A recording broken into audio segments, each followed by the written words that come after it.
alongside Fletch in his office. Nuno, is this one of those nights where you don't really need a team talk, that it kind of takes care of itself, just feeling what the city's been like in the build-up to the game? Yes, there's no need too much motivation. The players are motivated to go, they want to play, they want to enjoy the game. No big team talk, like you say, he's right. Without giving too much away, you're slightly different tactically tonight from the start than you were at Anfield when you got the win. You've got the attacking players, it's a more attacking team. Is that because of the confidence in the team at the moment, the kind of form you're in? What's the reason behind going more attacking here tonight? A lot of things. One of those what you mentioned. I think the momentum is good. The players have confidence, but also we don't have all the midfielders. You know what I mean? So, but I think it's a good team to play, isn't it? And what about this as a test? And what about this as a night for your team, a test for them? They've taken on the challenges this season and done remarkably well.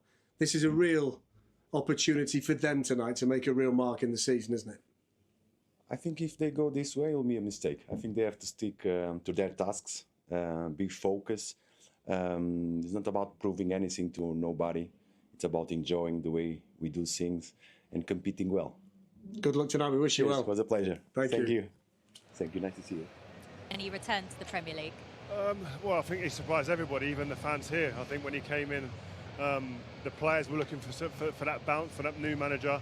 He's certainly given them that now. And talking to Anthony Elanga today and spending a bit of time with him before we got here, he was so complimentary about him, how cool he is, how calm and collected, how he's instilled a lot of confidence in these players. They struggled last season, and the confidence that these boys have now, a huge part of that is down to this new manager coming in and really kind of giving him that lift and that belief.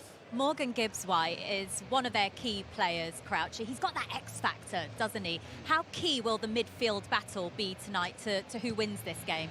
Well, I think it's important. Gravenberch, I think he's obviously a hugely important player for Liverpool, but how Morgan Gibbs-White performs, I think, is how Nottingham Forest perform. I genuinely think he's that important. He's the link, really, between how defensive they play. They soak up a lot of pressure, and he's got that as well. I know he's a young man, but he's almost like a leader now as well in this team. I think players look towards him to kind of galvanise. You have that one play, you think, where's the spark going to come from? You're struggling a little bit, and I think he's the man for them. Talking about finding a solution, finding a spark, what about Ryan Gravenberch for Liverpool? Has he been the biggest revelation for them? I'd say so, yeah. I mean, he's just been absolutely unbelievable. I mean, I think I didn't realise quite how good a player he was until I've seen him this season. I think the confidence he's just grown. Obviously, the manager's put him in that slightly deeper position. He looks like he's played it his entire life, and he's so fluid in his movement. You know, as a young midfield player, if you could watch Gravenberch play, takes it on his back foot and drives, much like part of the season there was a huge outcry about, you know, replacing Fabinho, and he's been that replacement. Forest are going to have a huge job on their hands, stopping Mo Salah tonight, Crouchy. The season he's having, I'm genuinely running out of superlatives for it. 31 goal involvements at this stage of a Premier League season. It's quite remarkable. It's 12 more than any other player in the league. Are we witnessing a special season that we're going to be talking about for a very long time, for him personally? Yeah, because I don't think you see any sign of it stopping. You know, it's been a consistent thing with Mo Salah for a number of years now. He's consistently been the best player, or in and around the best player in the league. Some of the numbers are just frightening, considering the club of Liverpool's size. You know, he's right up there with the greats on that list, and that's why I don't want to see him go, because I feel like if he can break every single record, he's consistently scoring goals, creating goals, and involved in every single game. 31 at this stage of the season, these ridiculous numbers. I think the closest is Cole Palmer. I think he's like 10 behind. 12. 12 behind. If he carries on this trajectory, he blows every single record in terms of goal involvements. In tradition, any football is exciting if you're involved in it. standing on the shoulders of giants. We just take each game as it comes. Both have been to the summit of the mountain. But this ain't no nostalgia trip. Anfield explodes! The future's looking bright. Chris Wood gives Nottingham Forest the lead. Both are ready to make history again. It's time to reignite the rivalry.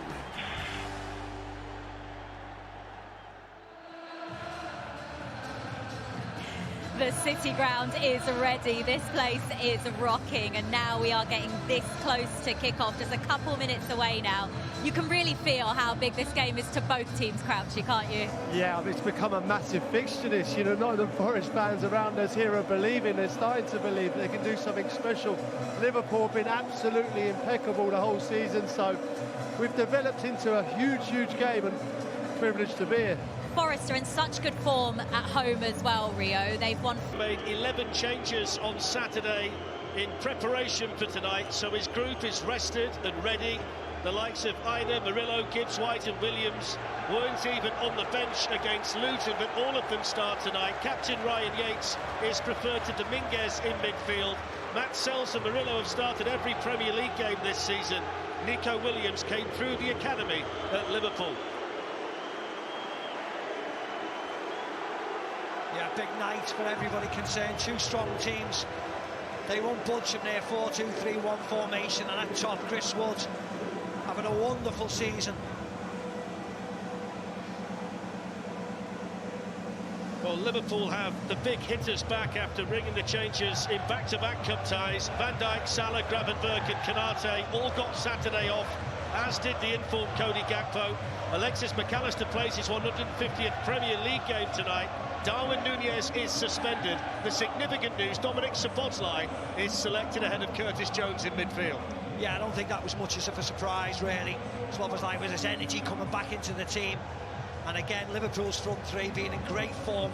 Can Mo Salah add to his number this year? Well, Chris Wood has been the main source of goals this season, but so often Morgan Gibbs-White has been Nottingham Forest's inspiration. He's an England player now, and he scored in his last 2 Premier League games. It's hard to find something that Mo Salah's never done. One thing is that he's never scored here for Liverpool. He's got 5 goals in his last 5 Premier League games, though. If the Manager of the Year voting, as it stands now, you'd probably revolve it around the 2 men here tonight. Nuno was named Manager of the Month for the 2nd time this season on Friday. And in the opposite dugout, Arne Slot has his team at the top and in control, but knows just how important tonight is going to be. There's the referee tonight, Chris Kavanagh, and John Brooks is the VAR. Nottingham Forest will be relieved for the final whistle, more so than Liverpool. But it keeps it interesting. It was a great game for a 1-1. You know, it was not like it was filled with goals, but it had pretty much everything.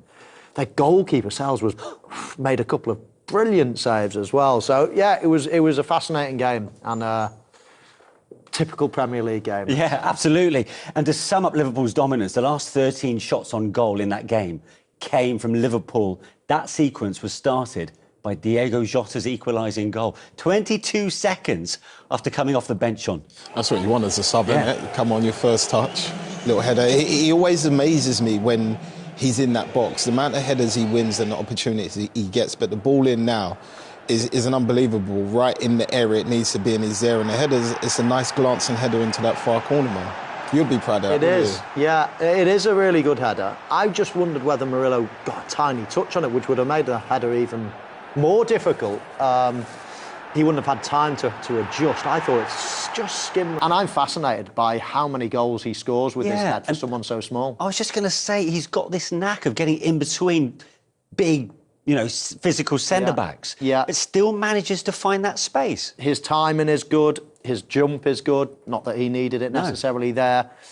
He wants to score goals. And that, I mean, an amazing record with his head for someone so small. Yeah, and considering Forest have been on this brilliant winning run of late, and kept 5 clean sheets in the last 5 games. They've taken some work to get breached. Will they be disappointed with how they conceded there? Yeah, more than anything, I think from a set piece where they've been so solid, and it wasn't a great deal of movement or cleverness within that in that situation for Jota to get free.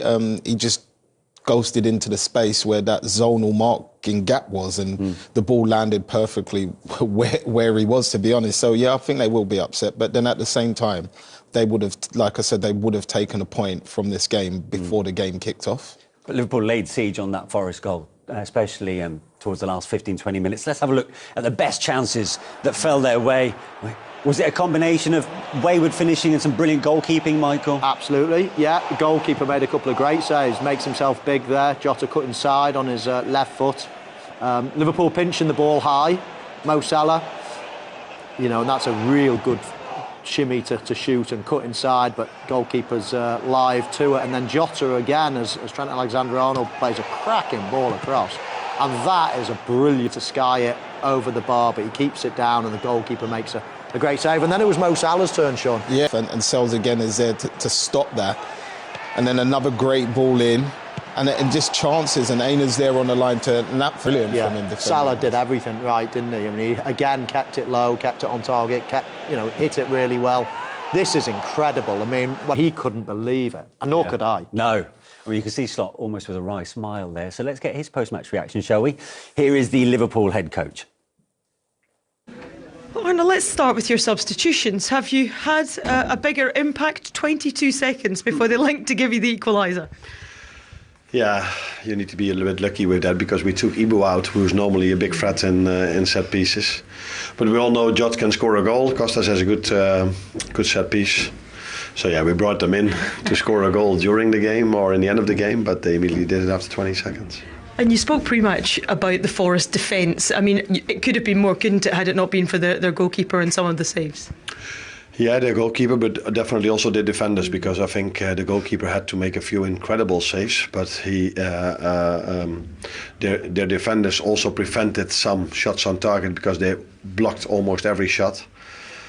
I couldn't have asked for more. Second half performance was outstanding. There are not many teams that can create so many chances against a team that's defensively so strong.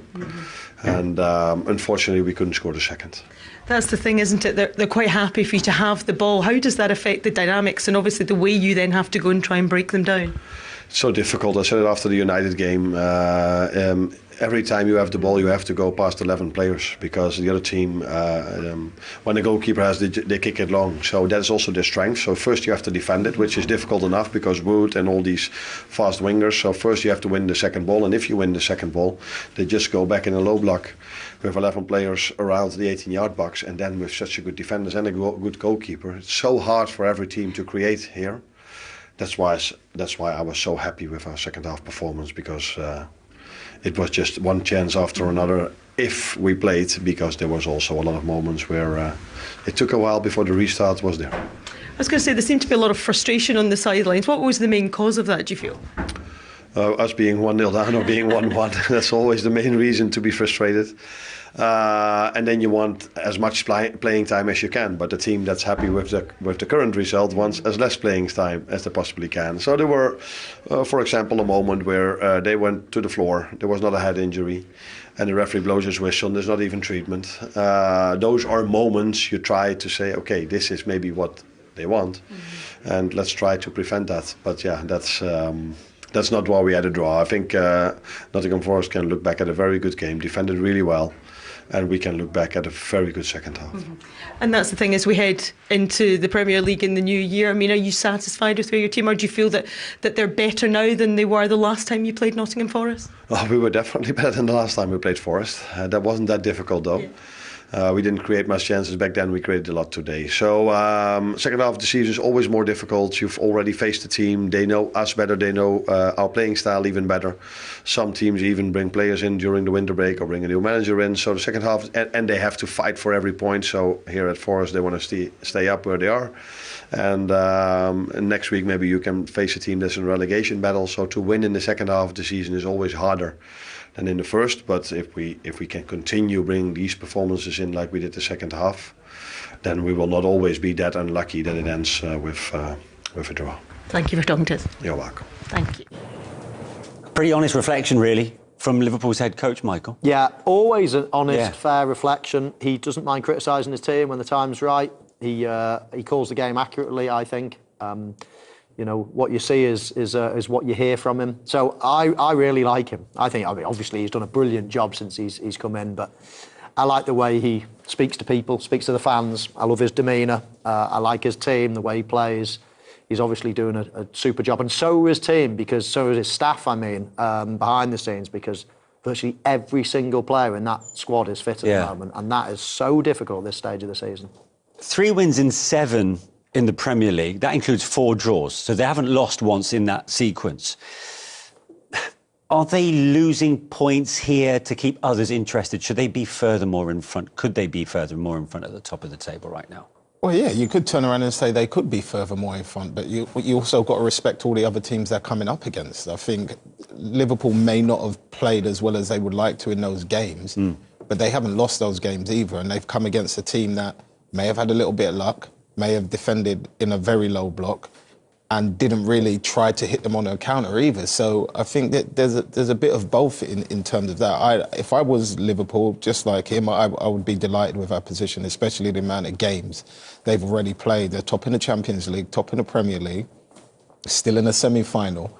Yeah. I don't think you can be upset with that. No, and they're playing well. I mean, they played well there. The first half, OK, it was a bit bitty. And it was a bit disjointed from them. It was, but that second half, when the stats there were crawling along the bottom of the screen before, a few minutes ago, I couldn't believe it. I did think that Liverpool played well, but they, based on the stats, the shots and the possession and the running stats, and as I say, they looked stronger and they covered more ground. You know, if you put it this way, if you didn't watch the game, you looked at the stats, you would have thought, oh, Liverpool won that game then. Obviously, if you didn't see the scoreline. So it was a very good performance. Going away to the team in third in the Premier League, to their stadium, their tails are up. They beat you once this season. To put in a performance like that and to, you know, as I say, to dominate virtually every area was a good performance. So even though, yes, the results may be a little bit, you know, not as they would want at the moment, they're playing well still and results will come. If you play well, then results will come eventually. I mentioned a short while ago how Diego Jota's introduction made them much more proactive or helped them in the final third. Did the Luis Diaz experiment down the middle work in that first half for you, Sean? I saw a few things that said it didn't, but then at the same time, I think that is down to the way Forest played. I don't think Liverpool had as much time on the ball in the first half as they did in the second half. The later the game went on, the more tighter they got, the more space there was. And when Jota comes into that situation, he's always bright upstairs. He's always looking at those little clever runs or trying to get the ball on the half term. And I felt Liverpool exploited that when they had the chance to. And maybe in the first half, if it was Jota may have been in the same situation as Diaz because the space that he was finding in the second half wasn't available. And like you said, the game was very bitty. Yeah. And Forest made it that way, and that played into their hands, I thought, in the first half. Let me assure you, from experience, it's a free punch coming off the bench. Yeah. It's much more difficult being a starter. Everybody's got energy. The I game think is you've had a much lot experience tighter. of that. No, well, at the end of my career. But the game is tighter in the first half. As I say, a lot more energy. Everybody's closing down. Lot fewer mistakes. Coming on when the game is stretched, it gets like a basketball game. It's so much easier. It's a free punch coming on as a centre forward at the end of a game. So as much as Diego Jota did very, very well, I certainly wouldn't be condemning Luis Diaz. But we have to, and you're right, Sean, to give credit to Forest. I mean, they clearly went toe-to-toe with Liverpool. It's 4 points against them now across the 2 games. Let's have a look at the way that they took the lead. It was the turnover in midfield, and it was 2 quick passes. And next thing you know, he's still got a lot to do from that angle against Alisson, who is, for me, an amazing goalkeeper, and the quality on it, Mo. Yeah, it was a good goal from Forest's point of view. They punish Liverpool for their mistakes, but we've just seen there 3 challenges, and we're about to see a 4th challenge that Liverpool lose on the spin. That's perfect back 4, but it's Gravenberch that's in the back 4, and Konate's about to head the ball. Now, Gravenberch has got to stay there until the danger is over. He can see Wood. He can see that Virgil van Dijk has got Elanga on his shoulder, and don't know why he drifts into central midfield. Well, I do know, because that's his position, but he simply can't. He's a defensive midfielder. He should be able to smell danger. He vacates his area that Konate's already vacated, the insurance policy. So when Konate moved into midfield, he had to stay there, as I say, until the danger is over. But this guy, I mean, wow, his numbers are incredible. And you look at his expected goals there. I mean, it just shows you how efficient he is. To score 13 goals from an expected 7.4 is quite impressive, or very, very impressive, I should say. We've got to remind ourselves, he took that goal today with his weaker foot. Not that you could tell with a cleanless or the way he took the strike. Yeah, he did, and I was trying to think back just then. I don't think he had another chance in the game, did he? I think that was the first one and the last one. And I think when you're a team like Forest, the way you play, you don't create that many clear-cut chances. But he's very, very clinical at the minute. For Forest, in the end, a hard-fought point. They're up to second in the table. Here are the thoughts of their head coach, Nuno Espirito Santo. No, that game had a lot of build-up. Did it deliver? How do you reflect on it all? It was a good game. It was entertaining. The first half, I think we were organised. We didn't allow too many situations. And the second half was like a ping pong, no? And then is when Liverpool really becomes stronger, when they have space and they can accelerate and with the speed and talent that they have. That was a dangerous moment. But very proud of the team, the way they work, the way they run, especially when up and down, the sprint to recover, the sprint to desire to attack was good. What about your goal then for Chris Wood, his first goal against Liverpool? But it really epitomised Nottingham Forest, didn't it? That 2 passes and he was in and he took it brilliantly. Yeah, it was a beautiful finish. I think it was a pass from Anthony that isolated him and was clinical, was good. And then what about the equaliser then? Was it frustrating the manner in which you conceded with the substitutions for Liverpool? Yeah, and it was the moment that Liverpool made the change as we were about to make the change and on a corner. But credit for Liverpool, they had a lot of chances also. And a word on your goalkeeper. He had nothing to do really for about 60 minutes, and then he produced some excellent saves to keep the point for you. He's in a good moment. He's full of confidence and he's keeping us on the game. We are very thankful. Is it a sign of the times, the progress that's been made here, that the level of feel-good factor and expectation that is around the stadium now from the fans? It's amazing. I think today the help that the fans give to us, we didn't have the ball for so much time, and they keep supporting us, realizing that our tough opponent was so good, and the support in the end, the last 7 minutes, we had the feeling that they were giving an extra run to our players.